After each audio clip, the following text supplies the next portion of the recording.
കേരള ശാസ്ത്ര സാഹിത്യ പരിഷത്ത് ഫോർട്ട് കൊച്ചി യൂണിറ്റിന്റെ ബാലവേദി രൂപീകരണം സലിമോൻ കുമ്പളങ്ങി ഉദ്ഘാടനം ചെയ്തു. യോഗത്തിൽ പുതിയ ഭാരവാഹികളെയും തിരഞ്ഞെടുത്തു. അമരാവതിയിലുള്ള സഹകരണ ബാങ്ക് ഓഡിറ്റോറിയത്തിൽ വെച്ച് ഇ.കെ. ബഷീറിന്റെ അധ്യക്ഷതയിലാണ് കേരള ശാസ്ത്ര സാഹിത്യ പരിഷത്ത് ഫോർട്ട് കൊച്ചി യൂണിറ്റിന്റെ ബാലവേദി രൂപീകരണം നടത്തിയത്. സന്തോഷ സ്വാഗതം ആശംസിച്ച യോഗം സലിമോൻ കുമ്പളങ്ങി ഉദ്ഘാടനം ചെയ്തു. യോഗത്തിൽ പുതിയ ഭാരവാഹികളെയും തെരഞ്ഞെടുത്തു. പ്രസിഡന്റായി പാർവിൻ ആസ്മി ഇ.എസ്., വൈസ് പ്രസിഡന്റായി ഐസ മെഹ്റി ഇ.എസിനെയും സെക്രട്ടറിയായി ആദിന എം അഷ്റഫിനെയും ജോയിന്റ് സെക്രട്ടറിയായി പർവിയാസ് അമൻ ഇ.എസിനെയും കമ്മിറ്റി അംഗങ്ങളായി മുഹമ്മദ് അഹിയാൻ ഇ.എസ്., അസ്വാമിനൂർ ഇ.എസിനെയും തെരഞ്ഞെടുത്തു.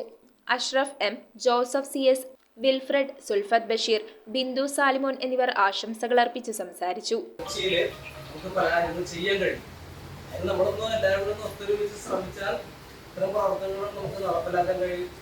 News bureau, Kochi. കമ്പ്യൂട്ടറിൽ നിങ്ങളുടെ കാഴ്ച പരിശോധിക്കുവാൻ ക്വാളിഫൈഡ് ഒപ്ട്രോമെട്രിസ്റ്റിന്റെ സേവനം ലഭ്യമാണ്. KR Opticals, near federal bank, Palluruthy. Specs world, opposite TB hospital, Karuvelippady. KR Opticals, combustion മുക്ക്, കുമ്പളങ്ങി.